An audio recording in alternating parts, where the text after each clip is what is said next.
Hey, what's up you guys, it's Adri here, welcome back to my channel. Today we are going to continue the discussion on dividend investing because during my first video I observed how I missed some compelling facts about how advantageous dividend investing is. And what triggers me is the fact that so few people know what a dividend is, especially when it comes to new investors, because most of these beginners do not understand what a dividend is. Well, let me help you guys. A dividend is a small portion of a company's business profits paid to the eligible shareholders. Now, it's important to remember that not all companies give dividends to their shareholders, but according to the statistics that I found, around 53% of the companies from the US market do so. And this is very interesting because when you check Google Trends for dividend investing compared to growth stocks during the last year, well, basically there is a large discrepancy between the volume of search of these key expressions. Well, you will find that growth stocks, which are usually hyped because of the social media, are even almost 7 times more searched than dividend investing, which is safer. I've seen the lowest discrepancy to be around the X2. I think it was around 8 months ago. Yes, so that's something that I cannot really understand. But let's see a parallel between dividend investing and growth stocks. Why I consider that a dividend portfolio is better for beginners in order to achieve financial freedom. The key fact here is about safety and low risk, because usually very solid companies distribute dividends. High yields, controversially, are a sign, a red flag sometimes, that the dividend payment is not sustainable. But in order to double check that, you have to check the dividend growth history. So there are certain exceptions, and of course when we talk about exceptions we can also make clear the fact that usually growth stocks, growth companies that retain their profits do not pay dividends because they try to reinvest every single cent into research and retain highly skilled employees in their company and pay almost nothing, usually 1 cent or something like that, to shareholders in dividends because they want to grow the company. Yeah, so also because we mentioned that there is an exception here as well, we have Apple, for instance, that pays a great dividend and is also a growth stock. So you see, when you try to put these companies in Venn diagrams, you're going to see really interesting patterns. But let's go back to dividend investing and let's see some aspects about this strategy that I consider very advantageous, especially for beginners. Let's recap some key facts here. So, a dividend is a cash payout established through decisions of the board of the company towards the shareholders, the eligible ones, because there are some types of shares such as beneficiary shares that do not get any remuneration, just some voting rights. Then you are going to see that usually companies with a stable growth over time offer dividend distribution because they can afford that. They want to reward the early investors now and attract more capital from new investors perhaps. So let's continue from this point. We have a discretionary cash payment that's made by the board. What does it mean now? Well, it means that in financial distress, such as a financial crisis, let's say, or what we are going now through, the board of the company can cancel that or lower the dividend payment,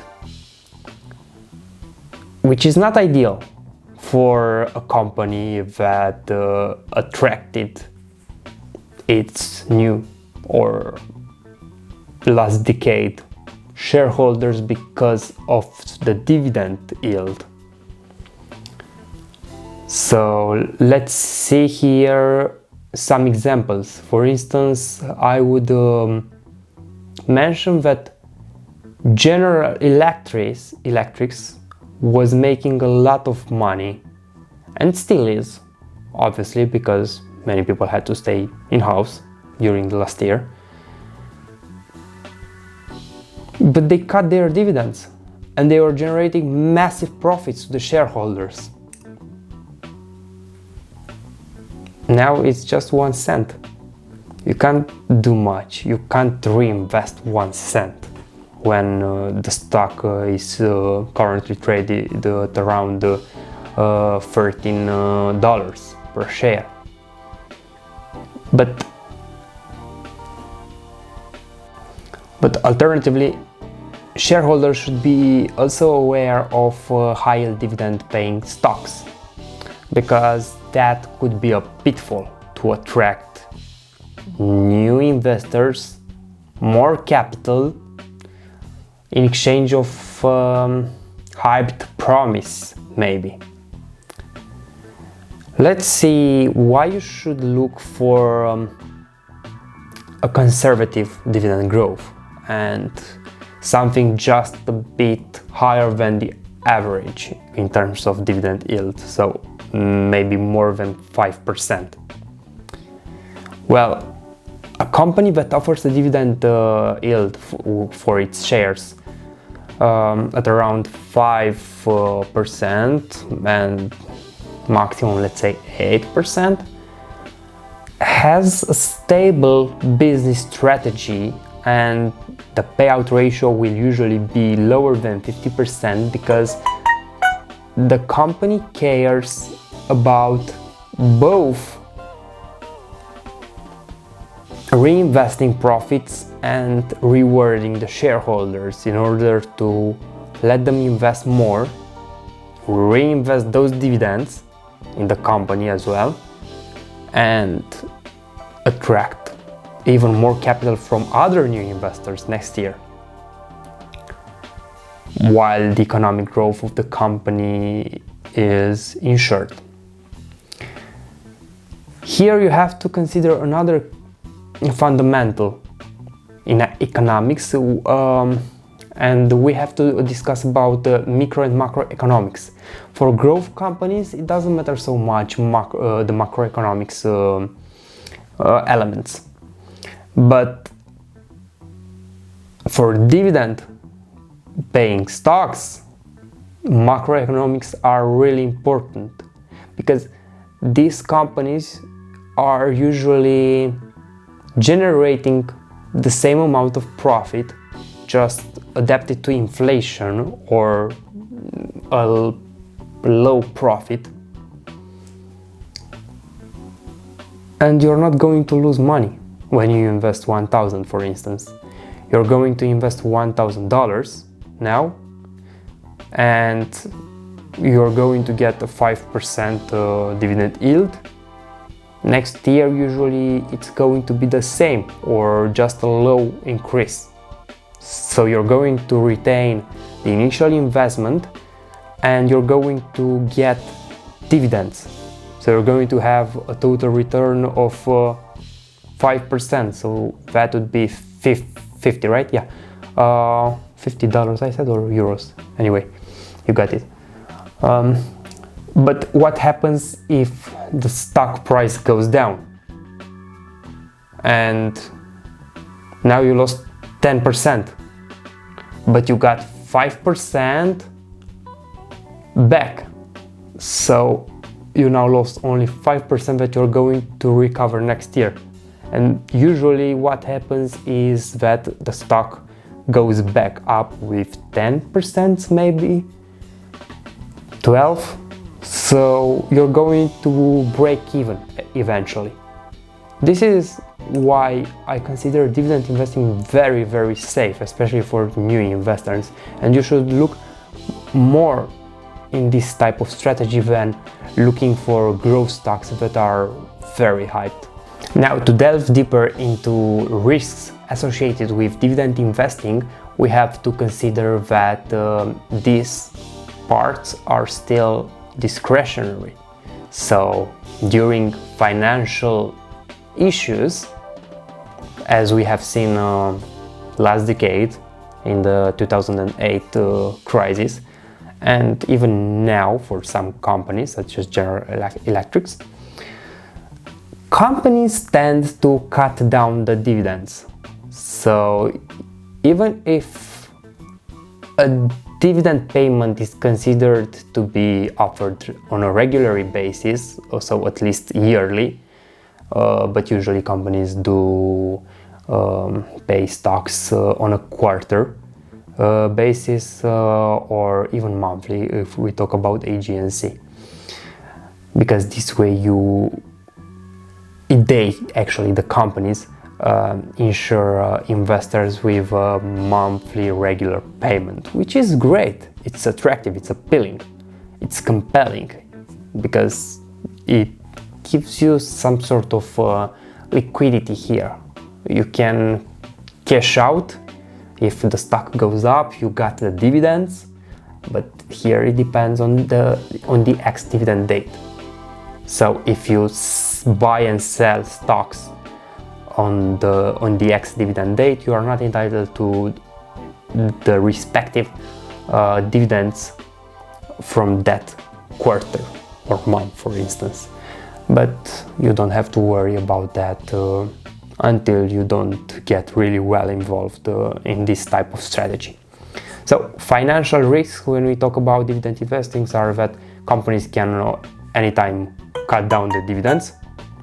And the second one is that you have to be sure that you do not invest into a company that offers a way too high yield, because the payout ratio is going to be way too high and that strategy will not be sustainable. And what happens then? Usually investors, especially the big ones,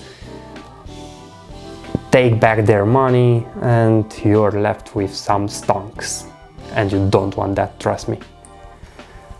Now, as some key takeaways, you should consider that the S&P 500 trades dividend paying stocks with a dividend yield around 2 and 5%, and with regards to that, you should aim for companies when you do your homework, because you have to do your research. You can't trust just somebody on YouTube. You have to look for companies that offer around 6, 7, 8, sometimes even 9%, but it depends on the assets and the debt of the company. So you just have to aim above average, above 5%. Everything that is over 5.5%, it's welcome to my portfolio, honestly. And besides that, just take care to not fall for a trap such as a higher dividend yield. You just have to check the balance sheet, check the payout ratio, the dividend yield, the cash dividend payout ratio, the team, of course, you always check that. And you have to care less about the news, but you have to care about the sector, the industry you are going to get involved in, because sometimes it just becomes obsolete. You don't need those products anymore, and you have to readapt and rethink your strategy for dividend investing. And as the final keynote, you have to aim for a dividend portfolio with around 20-30 stocks in order to diversify them well to overcome any financial crisis. Yeah, and for that, I just believe that dividend investing is one of the best strategies, especially when we think that according to a research conducted for companies that released dividend payments between 2005 and 2015.